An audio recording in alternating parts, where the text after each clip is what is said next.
Hello जी, अस्सलाम वालेकुम। कैसे हैं आप सब? उम्मीद करता हूँ आप सब खैरियत होंगे। मैं हूँ आपका सईद खान, आपके अपने चैनल सर के इंटरनेशनल में। तो मैं आपका अपने चैनल में खुश उम्मीद करता हूँ। अगर अभी तक मेरे चैनल को सब्सक्राइब नहीं किया तो काइंडली ज़रूर सब्सक्राइब कर दें और बेल आइकन ज़रूर दबा दें।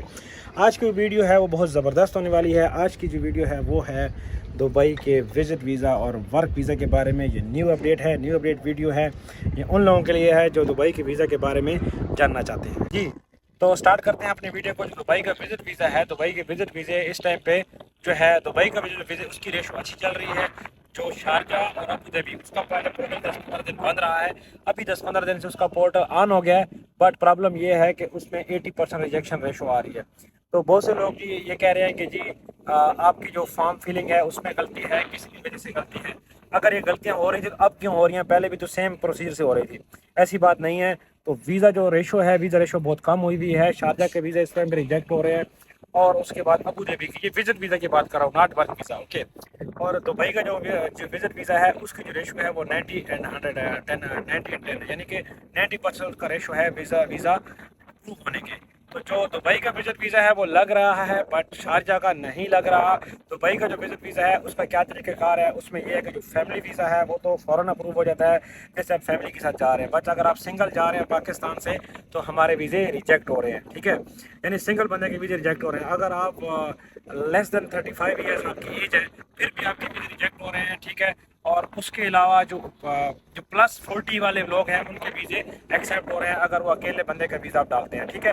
ये मैं वो अपडेट बता रहा हूँ जो पिछले 10-15 दिन से हम जो है ना ये चीज़ फेस कर रहे हैं। वीज़े काफ़ी लोगों के नहीं निकल पा रहे, जिस वजह से पूरा पोर्टल ही पहले तो बंद था, पोर्टल ऑन हो गया, बट अभी जो है ना वीज़े नहीं लग रहे थे। इसी वजह से अभी भी वीज़े नहीं लग रहे। परसों भी मैंने एक क्लाइंट थी जिनकी नीदरलैंड की जो है ना एम्बेसी, उनका स्कॉलरशिप हुआ है नीदरलैंड में, तो उनका जो है इंटरव्यू था दुबई में। तो उसके लिए शारजा का वीज़ा हमने डाला, तो 25 ईयर एज थी उनकी, लेडीज़ हैं, तो उनका वीज़ा रिजेक्ट हो गया है। तो फिर अभी हमने दुबई का उनका विजिट वीज़ा डाला, ठीक है। उसकी अम्मी का और उन दोनों का हमने डाला, तो उन दोनों का वीज़ा अप्रूव हो गया है। तो अभी वो जाएंगे 6 तारीख को, 6 जून को उनका जो है ना इंटरव्यू है। तो इस तरह ये सिचुएशन है अभी दुबई वीज़ा की। जो वर्क वीज़ा की बात है, वर्क वीज़ा में अभी तक खास कोई अपडेट नहीं आई है। जो वर्क वीज़ा है वो जस्ट लाइक जो पहले था उसी तरह वर्क वीज़ा नहीं अप्रूव हो रहे। दुबई के भी नहीं हो रहे, शारजाह और अबू धाबी की भी नहीं एक्सेप्ट हो रहे। जो बड़ी कंपनीज हैं, जैसे अभी पिछले दिनों सिक्योरिटी के काफ़ी सारे वीज़े अप्रूव हुए हैं, बट जो छोटी मोटी कंपनी हैं उनके वीज़े नहीं लग रहे, ठीक है। जो प्रॉपर टैक्स वगैरह जमा कराते हैं और बड़ी कंपनीज़ हैं, ठीक है, उनके जो हैं वो ठीक आ रहे हैं। तो जो छोटी मोटी कंपनी हैं उनके वीज़े रिजेक्ट हो रहे हैं। तो इसी तरह जितने भी लोग हैं जो दुबई के वीज़ा या दुबई का वर्क वीज़ा लेना चाहते हैं, और मैं बता दूं कि जो पुराने लोग हैं जिनका वीज़ा एक्सपायर है या जिनका वीज़ा ख़त्म हो गया है, जिसे कैंसिल करा रहे हैं, उनके वीज़े दोबारा रिन्यू हो रहे हैं। तो वो लोग अपनी जो है ना मूव कर सकते हैं, उन लोगों का प्रॉब्लम नहीं है। उन लोगों के लिए गुड न्यूज़ है कि वो अपना दोबारा वीज़ा डाल सकते हैं। बहुत से लोग अपनी जॉब नहीं छोड़ रहे कि यार दोबारा हमारा वीज़ा नहीं लगेगा, ऐसी बात नहीं है, वीज़ा उनके दोबारा लग रहे हैं। तो वीज़े का कोई इशू, उनका इशू नहीं है। इशू है सिर्फ नए लोगों का। हाँ, उन लोगों के भी वीज़े लग रहे हैं अगर आपकी जो क्वालिफ़िकेशन है ग्रेजुएशन से अबव है, ठीक है, आपकी क्वालिफ़िकेशन, और आपने अपनी जो डिग्रीज़ हैं वो अटेस्ट कराई हुई हैं, ठीक है। यानी कि आपने ग्रेजुएशन की डिग्री अपने बोर्ड से अटेस्ट कराई है, आपने फ़ॉरेन ऑफिस से अटेस्ट कराई हुई है, और आपने जनाब यू या एम्बेसी से भी आपने कराई हुई है, तो आपका वीज़ा लगने का चांस 80% हो जाता है। जो पढ़े लिखे लोग हैं उनके वीज़े लग रहे हैं, मैं पिछली वीडियो में बता चुका हूँ और अभी बता रहा हूँ, उनके जो वीज़े हैं वो लग रहे हैं। बट अभी प्रॉब्लम आई है विजिट वीज़ा का। इस चीज़ का मुझे डर था कि हम सबको डर था कि यार ये वीज़े बंद हो जाएंगे, और वही हो गया। तो वो लोग जो वीज़ा के ख्वाहिशमंद हैं या जिनको वहाँ जॉब ऑफ़र हुई है, जिनके पास जॉब ऑफ़र है, वो अपनी डिग्रीज़ पहले टेस्ट करा लें। और अगर आप विज़िट वीज़ा पे आना चाहते हैं दुबई में, तो मेरा आपको मशवरा है कि आप ना ही आएँ अभी, क्योंकि आपकी जो है ना वीज़ा अप्रूवल जो है पिछले दिनों में इतने ज़्यादा लोग ओवर स्टे हुए हैं, बहुत ज़्यादा रेशो है जो पाकिस्तानियों की ओवर स्टे हुई है, सिर्फ इसी वजह से कि उनको जॉब ऑफ़र होती है, वो जॉब में जाते हैं, उनको कहा जाता है कि आपका वीज़ा हम डाल रहे हो। नो डाउट उनकी कंपनी डालती भी है। तो वो क्या करते हैं, हम उनको बोलते हैं वीज़ा एक्सटेंड कराओ, वो लोग वीज़ा एक्सटेंड नहीं कराते, ठीक है। वो समझते हैं कि यार शायद ये हमें जानबूझ के एक्सटेंशन एक डलवाना चाहते हैं, हमारा 2 दिन में वीज़ा आ जाएगा। तो 2 दिन में कोई वीज़ा नहीं आता भाई। हम उनको बार बार ये कह रहे हैं, अगर आप दुबई में हैं और विज़िट वीज़ा के अभी इस वक्त विज़िट वीज़ा के ऊपर है, तो अपना जो है ना वीज़ा एक्सटेंड करा लें, आपके लिए बेहतर होगा। वीज़ा एक्सटेंड कराएंगे तो आप ओवर स्टे से बच जाएंगे। ओवर स्टे से बचिए और एब्सकॉन्डिंग से बचिए। एब्सकॉन्डिंग का बहुत ज़्यादा खर्चा है भाई। मेरे बहुत सारे जानने वाले जिन्होंने बहुत ज़्यादा पैसे दिए हैं। आपको वीज़ा के जितने पैसे देने पड़ते हैं, वर्क वीज़ा के जितने, 5 से 6 हज़ार रुपये आपसे एजेंसी चार्ज करती है एब्सकॉन्डिंग हटाने का। और मज़े की बात यह है कि जो एजेंसी से आपने वीज़ा लिया था आपकी एब्सकॉन्डिंग वही हटाएंगे, कोई और हटा भी नहीं सकता। तो ये एक बहुत बड़ा इशू है, इसलिए मैं आपको बार बार जो है ना अपनी वीडियोज़ में बताता हूँ कि यार जो लोग विजिट वीज़ा के ऊपर हैं अपना वीज़ा एक्सटेंड करा लें, 3 दिन 4 दिन पहले एक्सटेंशन डाल दें 1 महीने की, या अगर आप नहीं तो आप हमसे रब्ता करें, हम आपको जो है ना इन आउट करा के जो है ना आप खुद भी किसी भी से रब्ता करके इन आउट होके तो आप जो है ना आजकल ओमान फ़्लाइटें जा रही हैं, ओमान जाके आप इन आउट करा के तो अपना वीज़ा 2 महीने का एक्सटेंड करा सकते हैं। ठीक है, तो उसका थोड़ा खर्च ज़्यादा है लेकिन वीज़ा आपका 2 महीने का एक्सटेंड हो जाएगा। ठीक है, तो हम आपको ये एडवाइस करेंगे अगर आप वीज़ा अब तक नहीं लिया तो वीज़ा अप्लाई ना करें। दुबई का रिजेक्शन के बहुत ज़्यादा चांसेस हैं। ठीक है, दुबई के विज़िट वीज़ा की रिजेक्शन की, तो जब तक आपको वर्क वीज़ा का प्रॉपर नहीं होता इसलिए अपना विज़िट वीज़ा भी ना डालें। और अगर आपको विज़िट वीज़ा आपने ले लिया है तो फिर तो चलो आप आ जाएं, बट अगर आपने अभी तक लिया नहीं है तो हम आपसे रिक्वेस्ट करेंगे कि वीज़ा अप्लाई ना करें, विज़िट वीज़ा। ठीक है, क्योंकि अभी सिचुएशन इसके हक़ में नहीं है। अगर अभी आप बाहर जाना भी चाहते हैं काम के सिलसिले में, आप जॉर्जिया अप्लाई करिए, अज़रबैजान अप्लाई करिए। बहुत सारे ऐसे कंट्रीज़ हैं, ठीक है, जो पाकिस्तानियों को और पूरी दुनिया से रिक्रूटमेंट करते हैं, वहाँ की कंपनीज़ में अप्लाई करिए। अज़रबैजान भी वर्क परमिट दे रहा है पाकिस्तानियों को बहुत ज़्यादा। अगर आपको अज़रबैजान का वीज़ा चाहिए तो भी आपको प्रोवाइड कर सकता हूँ। स्क्रीन के ऊपर मेरा जो है ना नंबर आ रहा होगा, व्हाट्सएप नंबर आ रहा होगा, व्हाट्सएप नंबर रब्ता कीजिए, आपको अज़रबैजान का वीज़ा मिल जाएगा नहायत ही अच्छे रेट्स के ऊपर। ठीक है, आपको फ़्लाइट हम करा के दे सकते हैं, होटल बुकिंग वगैरह पूरा पैकेज बना के देंगे आपको इंशाल्लाह। तो अज़रबैजान चले जाइए, जॉर्जिया चले जाइए, और इस तरह के बहुत सारे, कज़ाकिस्तान है, किर्गिस्तान है, वहाँ चले जाइए।